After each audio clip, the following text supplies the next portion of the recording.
السلام علیکم ورحمۃ اللہ وبرکاتہ، نحمده ونصلی علی رسولہ الکریم، اما بعد فاعوذ باللہ من الشیطان الرجیم، بسم اللہ الرحمن الرحیم، رب اشرح لی صدری ویسر لی امری واحلل عقدۃ من لسانی یفقهوا قولی، وَلَقَدْ خَلَقْنَاكُمْ ثُمَّ صَوَّرْنَاكُمْ ثُمَّ قُلْنَا لِلْمَلَائِكَةِ اسْجُدُوا لِآدَمَ فَسَجَدُوا إِلَّا إِبْلِيسَ لَمْ يَكُنْ مِنَ السَّاجِدِينَ قَالَ مَا مَنَعَكَ أَلَّا تَسْجُدَ إِذْ أَمَرْتُكَ قَالَ أَنَا خَيْرٌ مِّنْهُ خَلَقْتَنِي مِنْ نَارٍ وَخَلَقْتَهُ مِنْ طِينٍ قال فاهبط منها فما يكون لك أن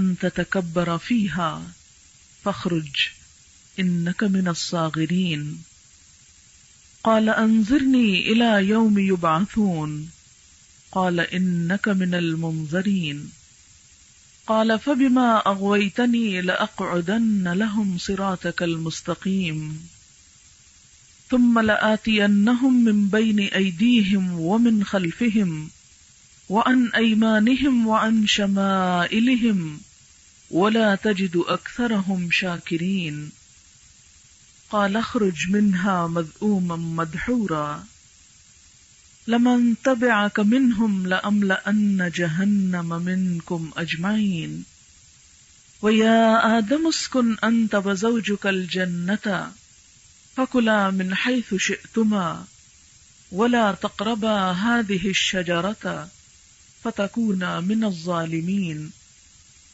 فوسوس لهما الشيطان ليبدي لهما ما وري عنهما من سوآتهما وقال ما نهاكما ربكما عن هذه الشجرة إلا أن تكونا ملكين أو تكونا من الخالدين وقاسمهما إني لكما لمن الناصحين فدلاهما بغرور فلما ذاقا الشجرة بدت لهما سوآتهما وطفقا يخصفان عليهما من ورق الجنة وناداهما ربهما ألم أنهكما عن تلكما الشجرة وأقل لكما إن الشيطان لكما عدو مبين قالا ربنا ظلمنا أنفسنا وإن لم تغفر لنا وترحمنا لنكونن من الخاسرين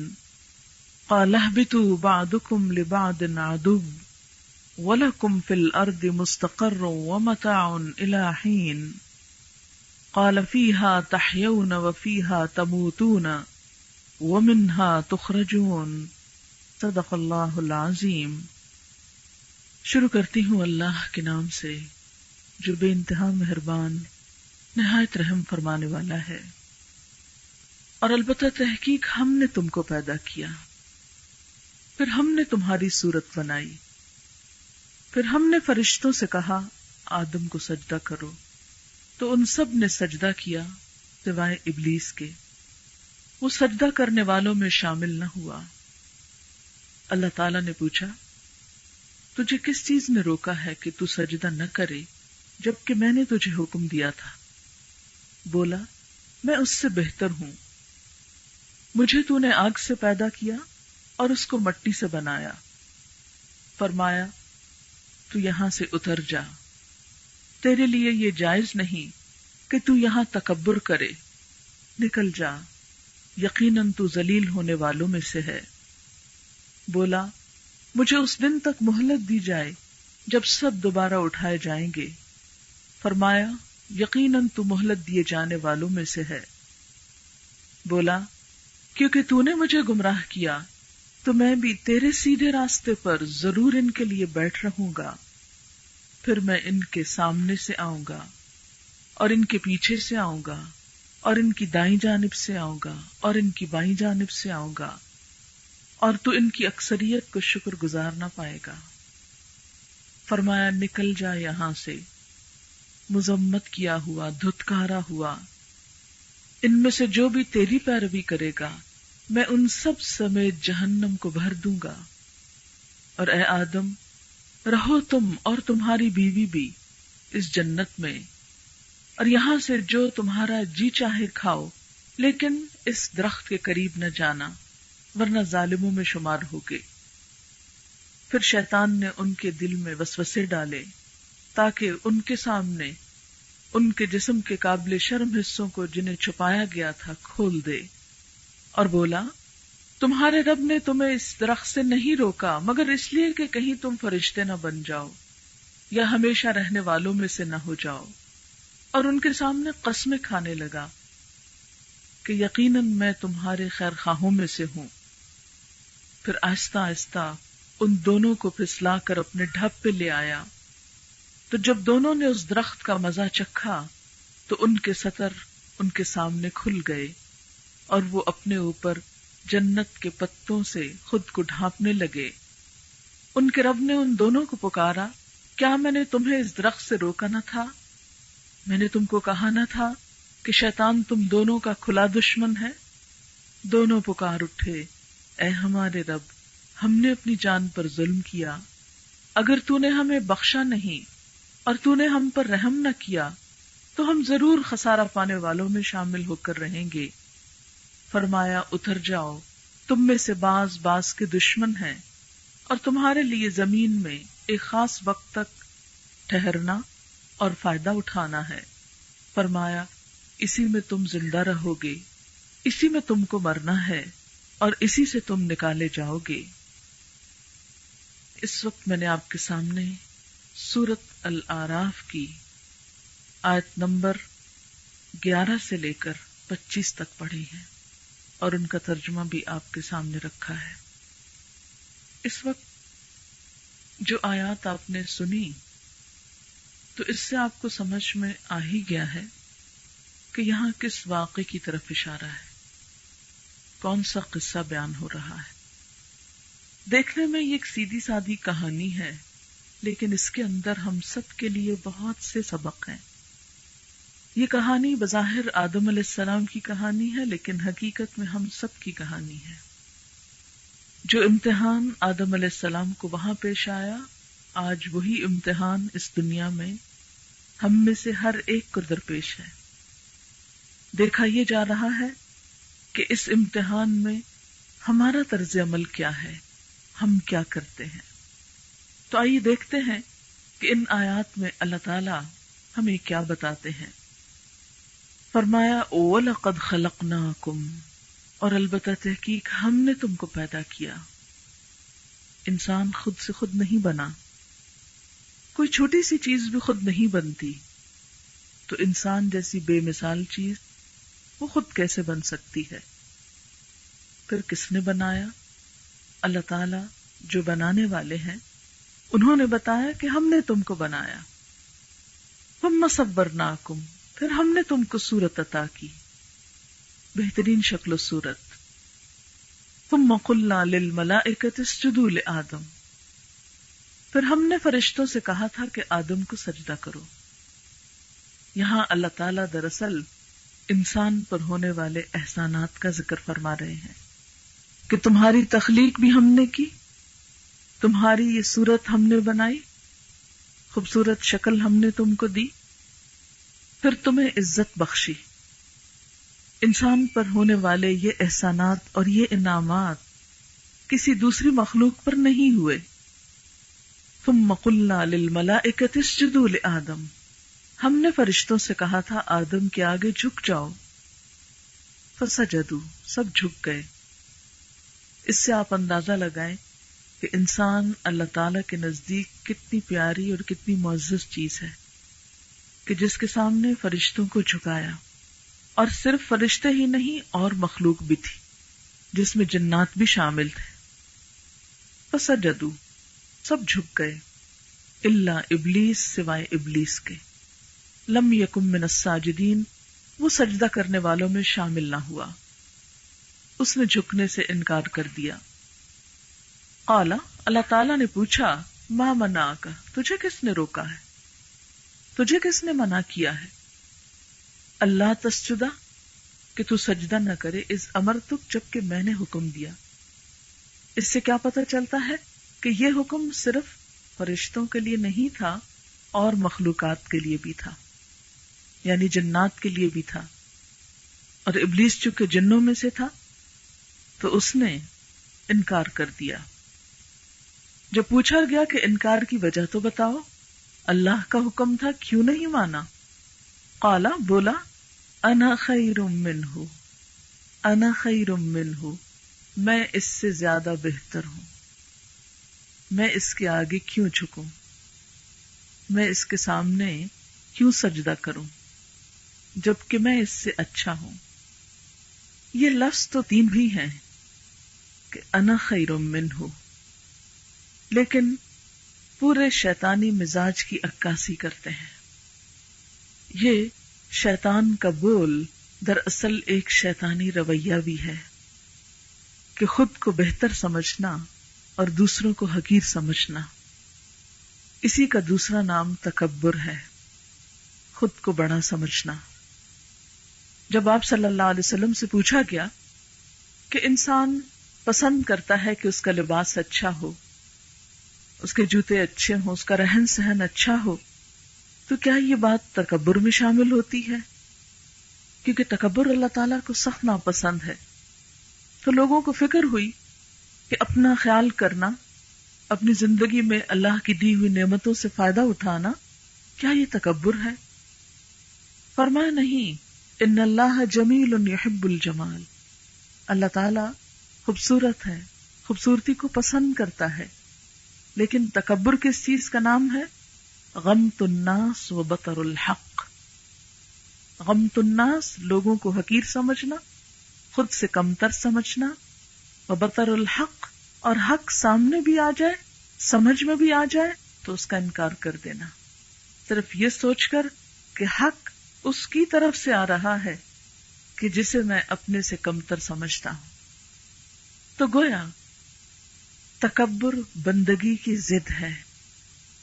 اللہ تعالیٰ نے انسان کو بندگی اور عبادت کے لیے پیدا کیا ہے۔ تکبر صرف ایک ہستی کو زیب دیتا ہے اور وہ خود اللہ تعالیٰ کی ذات ہے، اس کے علاوہ کسی دوسرے کے لیے کوئی بڑائی نہیں، بڑائی صرف اس کے لیے۔ اللہ اکبر، اللہ سب سے بڑا ہے۔ لیکن جب انسان تکبر کرتا ہے تو یہ دراصل خود کو بڑا ظاہر کرنا، اور اس کا اظہار کیسے ہوتا ہے؟ اللہ تعالیٰ کی اطاعت سے منہ موڑ کے، اللہ تعالیٰ کی نافرمانی کر کے، بطر الحق۔ گزشتہ جتنی بھی اقوام گزری ہیں جن پر عذاب آئے، جو صفحہ ہستی سے مٹا دی گئیں، حالانکہ دنیاوی اعتبار سے بہت طاقتور تھی۔ قوم عاد کے بارے میں اللہ تعالیٰ فرماتے ہیں التی لم یخلق مثلها فی البلاد۔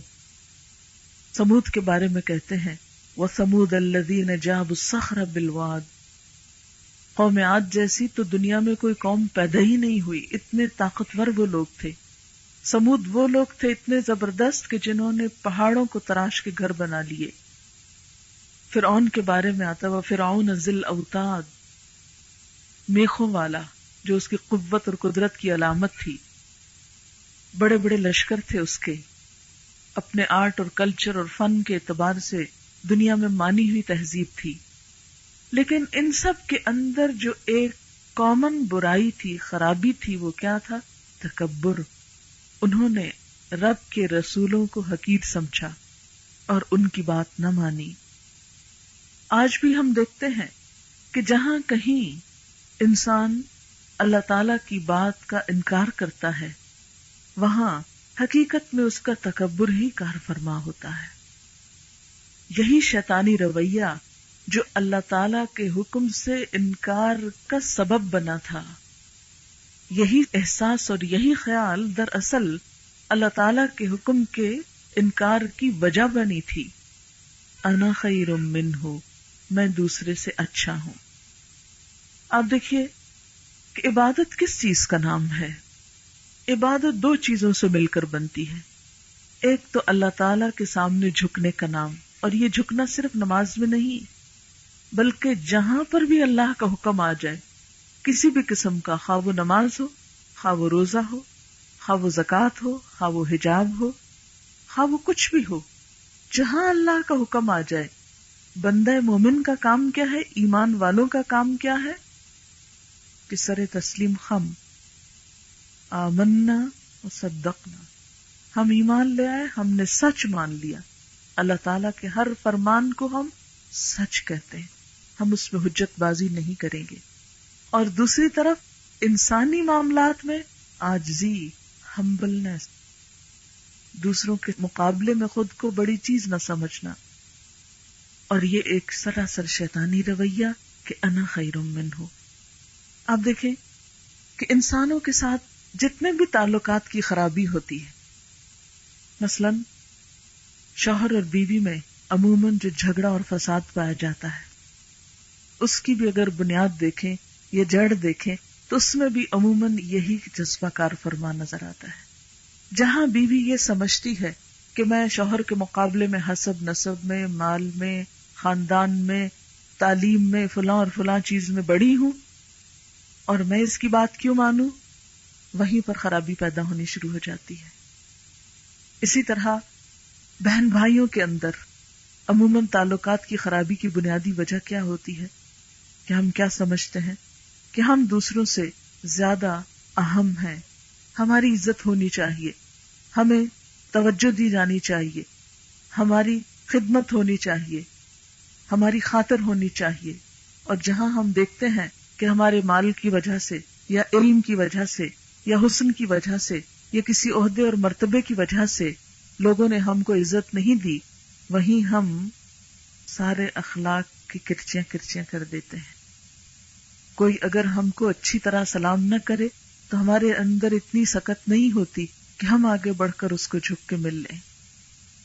یہی تو دراصل تکبر ہے کہ اگر کوئی ہماری طرف نہیں بڑھتا تو ہم سوچے ہم کیوں بڑھیں، ہم تو اس کو جوتی کی نوک پہ نہیں رکھتے، ہم اس کو کیا سمجھے، ہمیں اس کی کیا ضرورت، ہمیں تو اس کی پرواہ نہیں۔ بندہ مومن ایسا نہیں کرتا، وہ کہتا ہے کہ میں کیا چیز ہوں۔ حضرت عمر جیسے حکمران جن کو اللہ نے دنیا میں اتنی عزت بخشی، ایک مرتبہ کسی شخص نے ان سے کہا یا عمر اتق اللہ، اے عمر اللہ سے ڈرو۔ حضرت عمر نے اپنا گال زمین پر رکھ دیا کہ ہاں واقعی عمر کو ڈرنا چاہیے، حالانکہ ان کا جذبہ اور جلال اور ان کا رعب اور ان کی قوت وہ سب آپ جانتے ہیں، لیکن اندر سے ایمان کی سچائی کی وجہ سے اتنی عاجزی تھی کہ اللہ کے کسی حکم کے مقابلے میں، اللہ سے ڈرنے کے معاملے میں کہیں کوئی تکبر نہیں۔ قال انا خیر منہ۔ اب آپ دیکھیں کہ جب بھی ہم اپنا اور کسی انسان کا مقابلہ کرتے ہیں کسی بھی معاملے میں، چھوٹے میں یا بڑے میں، تو ہم عموماً کیا کرتے ہیں، اپنی اچھائیاں سوچ لیتے ہیں اور اس کی خامیاں تلاش کر لیتے ہیں اور پھر کہتے ہیں انا خیر منہ، میں اس سے زیادہ بہتر ہوں۔ حالانکہ ہونا کیا چاہیے کہ جہاں اپنا مقابلہ کسی کے ساتھ بھی ہو تو وہاں پر انسان اپنی کمزوریاں تلاش کرے کہ میری خامی کہاں ہے، میری غلطی کہاں ہے، میں کہاں سے کم ہوں اور دوسرا میرے مقابلے میں کہاں اچھا ہے۔ بہترین انسانی تعلقات کا راز کس چیز میں ہے؟ خوبصورت انسانی تعلقات کب ہو سکتے ہیں؟ پرسکون گھرانہ، پرسکون خاندان، پرامن سوسائٹی کا بہترین اخلاق کیا ہے کہ انسان کسی کے ساتھ بھی جب ملے تو اس کی بھلائی دیکھے، اس کا خیر ڈھونڈے، اس کی اچھی چیز پر نظر رکھے، اور اگر اس کے اندر کوئی خامی ہو، کوئی کوتاہی ہو تو اس کو صرف نظر کرے، اس کو اگنور کر دے۔ مثلاً آپ سڑک پر چلتے چلے جا رہے ہیں، آپ دیکھتے ہیں کہ ایک طرف پھولوں کی بیل نظر آتی ہے آپ کو، دوسری طرف آپ دیکھتے ہیں تو ایک کوڑے کا ڈرم نظر آتا ہے، آپ کس طرف دیکھیں گے؟ پھولوں کی بیل کو دیکھیں گے نا۔ جو اچھے ذہن، اچھی سوچ اور خوبصورت ذہن کا انسان ہوگا وہ پھولوں کی بیل پہ نظر رکھے گا، اور جس کا اندر میلا ہوگا وہ نیچے والی گندی چیز کی طرف دیکھے گا۔ مثال کے طور پر اگر ایک شخص اس شہر میں آتا ہے جہاں ایک طرف خوبصورت عمارتیں ہیں، بہت سی صاف ستھری چیزیں ہیں، وہاں اگر کہیں سڑک پر تھوڑی بہت کوئی گندگی نظر آ جائے تو وہ باقی سب چیزوں کو اگنور کر کے اس ساری محنت کو، کوشش، قوت کو یہ کہے کہ دیکھو یہاں بھی سڑکوں پہ بڑا گند ہے. تو اگر انسان خامیاں تلاش کرنے لگے تو کسی بھی جگہ کی خامی تلاش کر سکتا ہے، لیکن عموماً یہ انسانی رویہ کب ہوتا ہے؟ جب وہ خود کو بڑی چیز ثابت کرنا چاہتا ہے. اور بڑا کب بن سکتا ہے انسان؟ جب سب کو برا کہہ سکے، جب سب کے اندر کوئی عیب تلاش کر سکے. اسی لیے قرآن پاک میں اللہ تعالیٰ کیا فرماتے ہیں؟ وَيْلٌ لِكُلِّ هُمَزَةٍ لُمَزَةٍ، ہلاکت ہے، تباہی ہے، بربادی ہے ہر اس شخص کے لیے جو لوگوں کے پیٹھ پیچھے برائیاں کرے اور منہ در منہ کو تانے بھی دے، یعنی کسی حال میں معاف نہ کرے، ہر وقت اس کو دوسروں کے عیب ہی نظر آئے، وہ ان کی خامیاں ہی تلاش کرے، وہ ان کی کمزوریوں پر ہی نظر رکھے. تو جو انسان اس برے رویے کا عادی ہوتا ہے کہ وہ صرف دوسروں کی کمزوریوں اور کوتاہیوں پر ہی نظر رکھے، ایسا شخص خود کو اذیت اور تکلیف اور پریشانی دینے کے سوا کچھ نہیں کر رہا. اگر انسان کی نظر میں خوبصورتی پیدا ہو جائے، اگر انسان کے دل میں خوبصورتی پیدا ہو جائے، اگر انسان ہر ایک کے بارے میں اچھا گمان رکھے، تو آپ دیکھیں گے کہ سب سے زیادہ فائدہ خود آپ کی اپنی ذات کو ہوگا. آپ کا اپنا دل خوشیوں سے بھر جائے گا. لیکن جب ہم ہر وقت دوسروں کے عیبوں پہ نظر رکھتے ہیں، دوسروں کی کوتاہیوں پہ نظر رکھتے ہیں، صرف یہ سوچ کر کے میں اس کے مقابلے میں یہاں سے اچھا ہوں، تو ایک تو یہ کہ اپنی کوئی برائی نظر نہیں آتی، دوسرا یہ کہ ہم کسی کے ساتھ اچھائی کر بھی نہیں سکتے، اور اس طرح اچھائی کے بہت سے موقع گنوا دیتے ہیں. اچھا انسان دراصل کون ہے؟ عن ابی ہریرہ قال ان رسول اللہ صلی اللہ علیہ وسلم وقف على ناس جلوس فقال الا اخبركم من شركم قال فسكتوا فقال ذلك 3 مرات فقال رجل بلى يا رسول الله اخبرنا بخيرنا من شرنا فقال خيركم من يرجى خيره ويؤمن شره وشركم من لا يرجى خيره ولا يؤمن شره. حضرت ابو ہریرہ رضی اللہ تعالی عنہ سے روایت ہے، کہتے ہیں کہ رسول اللہ صلی اللہ علیہ وسلم کچھ لوگوں کے پاس بیٹھے ہوئے تھے، آ کر کھڑے ہوئے، پھر فرمایا کیا تمہیں بتا نہ دوں کہ تم میں اچھا کون ہے اور برا کون ہے؟ راوی کہتے ہیں کہ لوگ یہ سن کر چپ ہو گئے کہ اب ہماری حقیقت کھل جائے گی. پھر آپ نے یہی سوال 3 مرتبہ کیا، کیا میں بتا نہ دوں کہ تم میں سے اچھا کون ہے، برا کون ہے؟ آپ خود سوچیں کہ جیسے آپ سب بیٹھے ہیں اور ایک شخص آئے اور یہ بولے کہ میں تم کو بتاؤں کہ تم میں اچھا کون ہے اور برا کون ہے، تو سب سمجھیں گے کہ اب ہماری شامت آئی. تو خاموش ہو گئے سارے، چپ. اس پر جب آپ نے 3 مرتبہ یہی سوال دہرایا تو پھر لوگوں نے کہا کہ آپ ضرور ہمیں بتائیے کہ ہم میں اچھا کون ہے اور برا کون ہے. فرمایا تم میں سے بہترین شخص وہ ہے جس سے ہر ایک کو بھلائی کی توقع ہو. بہترین کون ہے؟ جس سے ہر ایک کو بھلائی کی توقع ہو اور اس کے شر سے لوگ بے خوف ہوں، یعنی اس سے کسی اذیت یا تکلیف کا اندیشہ نہ ہو. اور تم میں سے بدترین شخص وہ ہے جس سے کسی کو بھلائی کی توقع نہ ہو اور اس کے شر سے لوگ بے خوف نہ ہوں. یعنی اس کا نام آتے ہی انسان کیا سوچے؟ نہیں بھئی اس سے کسی بھلائی کی توقع نہیں، اس کے پاس جانا بیکار ہے، وہ کسی کے ساتھ خیر بھلائی نہیں کر سکتا. ایسا شخص بدترین شخص ہے. اور بہترین شخص کون ہے؟ کہ جس سے ہر ایک کو توقع ہو کہ نہیں یہ مجھے مایوس نہیں کرے گا، یہ مجھے محروم نہیں کرے گا. کیوں؟ اس لیے کہ قرآن پاک میں کیا ہے کہ اگر رشتہ داروں کے ساتھ مثلاً تم ان کے ساتھ خیر بھلائی نہیں بھی کر سکتے تو فَقُلْ لَهُمْ قَوْلًا مَيْسُورًا، ان سے آسانی اور نرمی کی بات تو کر دو. اگر تم کسی کو کچھ نہیں دے سکتے ایک مسکراہٹ تو دے دو. تبسمک فی وجہ اخیک صدقہ، کسی کا ہاتھ تو تھام لو. اگر نہیں ہے تمہارے پاس کسی کو کچھ بھی دینے کے لیے تو اس کا ہاتھ تو تھام سکتے ہو، ایک سلام تو کر سکتے ہو، ایک مسکراہٹ تو دے سکتے ہو، گلے تو لگا سکتے ہو، محبت سے ملو. یہ وہ نعمت ہے جس پہ کچھ بھی خرچ نہیں آتا. ضروری نہیں کہ آپ مال و دولت سے ہی کسی کو راضی کر سکیں، ایک اچھے اخلاق سے، نرم بول سے، ایک میٹھی بات سے. الکلمۃ الطیبۃ صدقہ، پاکیزہ بول، نرم بات، محبت کی بات، یہ بھی صدقہ ہے. لیکن جو شخص اس تکبر میں مبتلا ہو، انا خیر منہ، میں اس سے اچھا ہوں، پھر اس سے یہ توقع ہو ہی نہیں سکتی کہ وہ کسی کے ساتھ اس طرح کا معاملہ کرے. نبی صلی اللہ علیہ وسلم نے فرمایا، مومن بھولا بھالا مہربان ہوتا ہے، اور بد کردار آدمی چالاک، تنگ دل اور بد مزاج ہوتا ہے. برے انسان کی پہچان کیا بتائی؟ چالاک یعنی کلیور، تنگ دل، چھوٹے دل والا، چھوٹی چھوٹی باتیں مائنڈ کر جانے والا، اور بد مزاج کہ جس سے کسی کو خیر اور بھلائی کی توقع نہ ہو. تو شیطان کیا بولا؟ میں کیوں انسان کے آگے جھکوں؟ میں نہیں جھکوں گا. انا خیر منہ، میں اس سے بہتر ہوں. اور پھر اس کی دلیل دینے لگ گیا. کیا دلیل؟ خلقتنی من نار وخلقتہ من طین، مجھے تو نے آگ سے بنایا اور اس کو مٹی سے بنایا. اچھا، ہمارا حال بھی تو یہی ہے نا کہ ہم ایک غلطی کرتے ہیں، پھر اس کے بعد اس کا جواز ڈھونڈتے ہیں، اس کو جسٹیفائی کرتے ہیں، پھر کہتے ہیں یہ اس وجہ سے ہے اور یہ اس وجہ سے ہے. میں نے اگر کسی کے ساتھ روڈنس کی ہے تو چونکہ وہ ایسا اور ایسا اس لیے مجھے کرنی پڑی ہے اس کے ساتھ. میں نے غیبت کی ہے چونکہ فلاں میں یہ برائی ہے تو اس لیے میں نے اس کو برا کہا ہے، میں نے کوئی جھوٹ بولا ہے، اس میں ہے نا یہ غلط بات. نبی صلی اللہ علیہ وسلم نے کیا فرمایا؟ ذکرک اخاک بما یکرہ، غیبت کیا ہے؟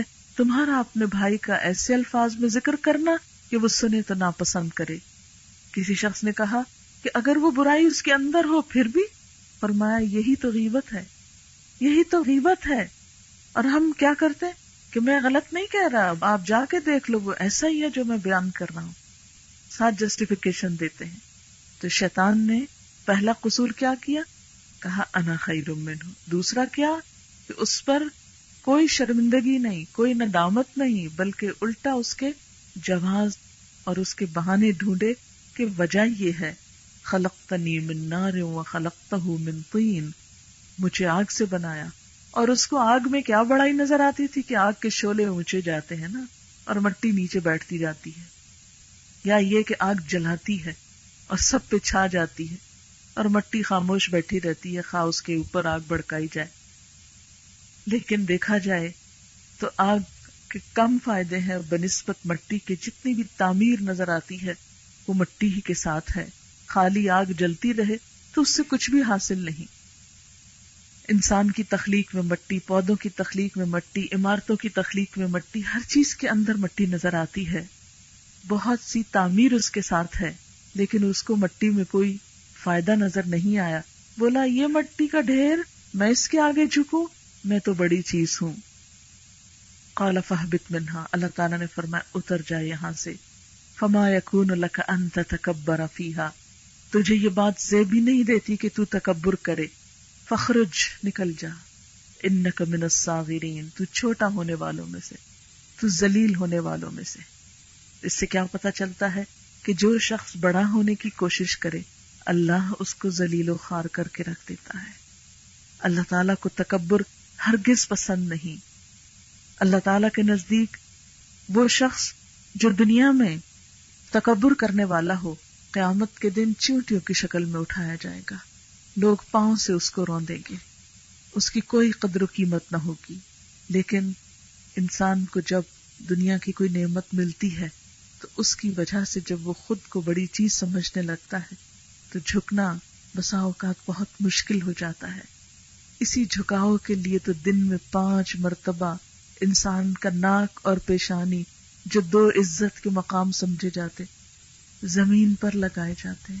آؤ اے انسان 5 دفعہ نیچے جھک کے دکھاؤ، سر نیچے رکھ دو، ناک نیچے رکھ دو.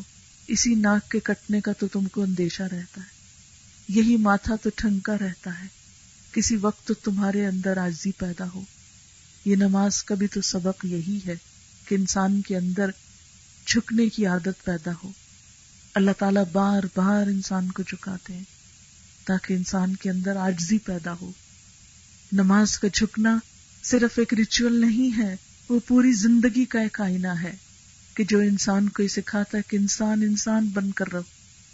تم مٹی سے بنے ہو، منہا خلقناکم وفیہا نعیدکم، اسی میں واپس جانا ہے، واپس مٹی ہو جاؤ گے.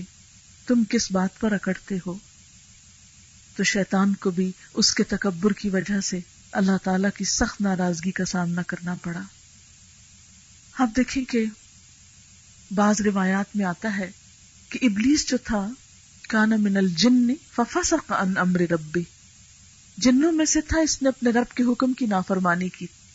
کہتے ہیں کہ یہ بہت عبادت گزار تھا، بہت ذکر کرنے والا، بہت نماز پڑھنے والا، اور اپنی عبادت کی کثرت کی وجہ سے فرشتوں کا ہم نشین ہو گیا تھا، فرشتوں کی دوستی ہو گئی. اسی وجہ سے جب فرشتوں کو حکم ملا تو ساتھ اس کو بھی حکم ملا. وہ دن رات نمازیں پڑھنے والا اللہ کے ایک حکم پہ انکار کی وجہ سے ذلیل و خوار ہو کر رہ گیا. بعض اوقات ہم نماز تو پڑھ لیتے ہیں، لیکن دوسری طرف ہم اللہ تعالیٰ کے بہت سے احکامات کو صرف انا کا مسئلہ سمجھ کر چھوڑ دیتے ہیں. مثال کے طور پر بعض اوقات ہم سوچتے ہیں کہ حجاب نہیں، اس میں ہماری بیوٹی ختم ہوتی ہے یا ہماری شان میں فرق آتا ہے، لو اب ہم کام کرنے والوں کی طرح لگیں. بسا اوقات ہم اس میں اپنی کمتری سمجھتے کہ نہیں یہ مجھے سوٹ نہیں کرنا، نہ یہ مجھے اچھا نہیں لگتا. کیوں نہیں لگتا؟ یہ تو اللہ کا حکم ہے. اللہ تعالیٰ قرآن پاک میں فرماتے ہیں یا ایھا النبی قل لازواجک وبناتک ونساء المؤمنین یدنین علیہن من جلابیبہن. اے نبی صلی اللہ علیہ وسلم، آپ اپنی بیویوں سے کہہ دیجئے، اپنی بیٹیوں سے کہہ دیجئے اور مومن عورتوں سے کہہ دیجئے کہ اپنے اوپر اپنی چادروں کے پلو ڈال لیں. یعنی جلباب کہتے ہیں اس بڑی چادر کو جو گھر سے نکلتے وقت ایک عورت اپنے اوپر لیتی ہے.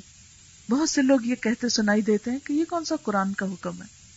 اگر قرآن پاک میں نماز کا حکم ہے اور ہم 5 وقت کی نماز چھوڑ تہجد بھی پڑھ رہے ہوں اور دوسری طرف ہم اپنی انا کا مسئلہ بنا کر اپنا سر نہ ڈھانک سکیں، اپنی بیوٹی کو نہ چھپا سکیں اور اللہ تعالیٰ کے اس حکم کا انکار کر کے پھر تعویلیں پیش کریں، تو ہمارا یہ رویہ کیسا رویہ ہوگا؟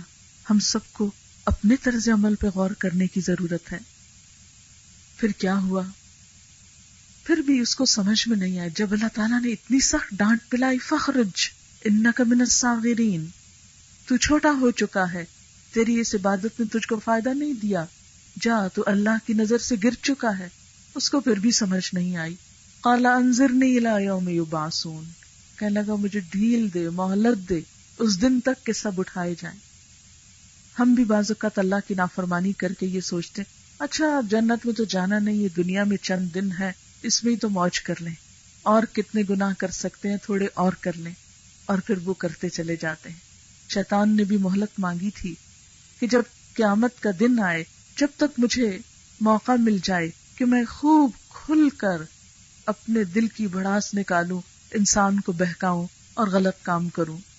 قال انک من المنظرین، اللہ تعالیٰ نے اس کی بات مان لی اور فرمایا جا تجھے ڈھیل ہے، تجھے مہلت ہے.